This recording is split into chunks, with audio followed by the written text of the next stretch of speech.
Towards the end of World War II, the idea of decolonization with its attendant images of freedom fighters, ouster of the English colonizers and creation of independent nation-states had echoed throughout the British Empire.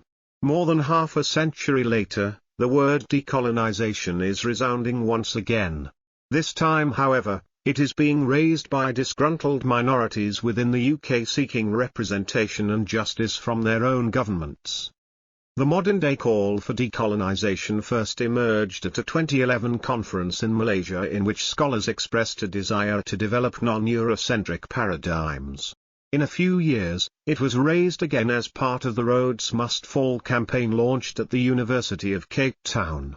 By 2015 this campaign had reached the University of Oxford and its underlying theme of inclusivity and representation was picked up by the National Union of Students who started questioning why their curriculum was predominantly white.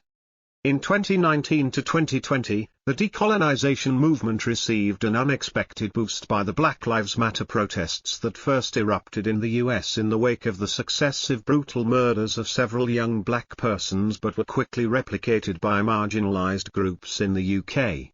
It's a testament to the determination of the protesters that finally in 2020 Oxford University placed a plaque next to the Statute of Rhodes acknowledging his colonial legacy, and UK universities stepped up their efforts to include non-Eurocentric approaches in all areas of study. It is entirely pertinent to ask what any of this has to do with Pakistan. After all, wasn't Pakistan decolonized when it was declared an independent state in 1947?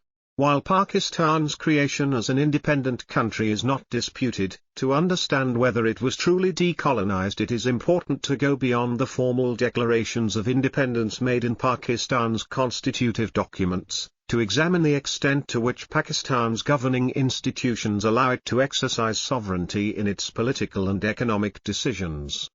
The starting point for understanding any country's core institutions is its constitution. Pakistan has had three constitutions since it was created, the first in 1956, the second in 1962, and finally the third in 1973, which despite 25 amendments, remains in force today. In the 9 years that Pakistan deliberated its first constitution, it had the option to acquire a constitution that was fully in alignment with Islamic principles, or one based on the liberal values that had gained currency in the aftermath of World War II. The starting point for understanding any country's core institutions is its constitution. Although Pakistani lawmakers made some concessions for Islamic considerations, the core constitutional institutions were aligned with accepted Western norms and liberal values. For instance, the constitution largely replicated the institutional structure provided in the Government of India Act, 1935, adopted the rights enunciated in the UN Declaration of Human Rights, Articles 8 to 28, and the economic values of free trade, Article 18, and private property, Article 23 to 24. In 1985, General Zia-ul-Haq introduced large-scale amendments to the constitution ostensibly to bring it in line with the injunctions of Islam. The Objectives Resolution was made a part of the constitution, provisions were introduced to establish the Federal Shariat Court, and the National Assembly was renamed the Majlis-i-Shura. However, these reforms were optical and semantic and did not interfere with the country's core legal and political institutions, which continued to function as before.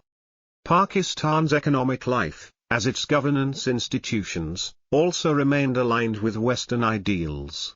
Although the world Pakistan was born into had shifted away from imperial rule, it was now governed by multilateral agencies whose aim was to facilitate economic interdependence between the old and new nation-states. In a bid to integrate into the global economy, Pakistan became a member of the IMF and the World Bank in 1950 and of the WTO in 1995.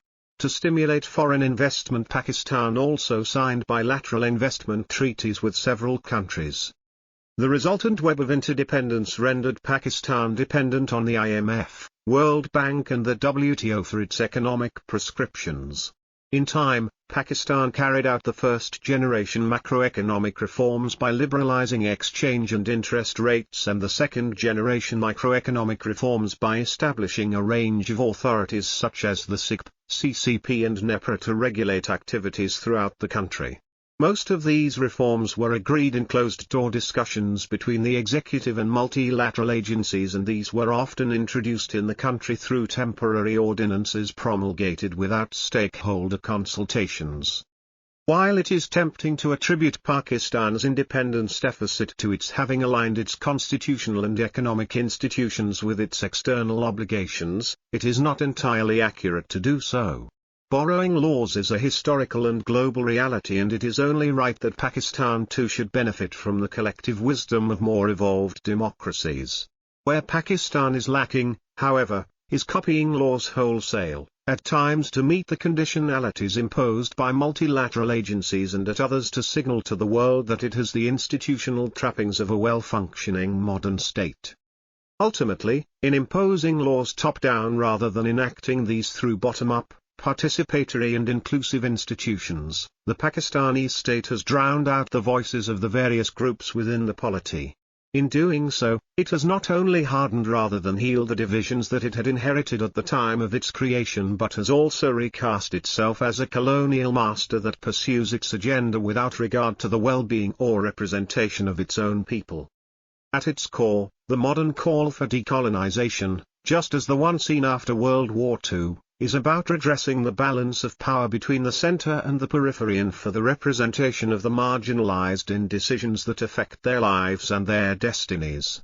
The Pakistani state not only needs to correct the power imbalance externally, but also internally, through truly democratic institutions that engage with the people and include their opinions in legislating for the realization of their interests and aspirations.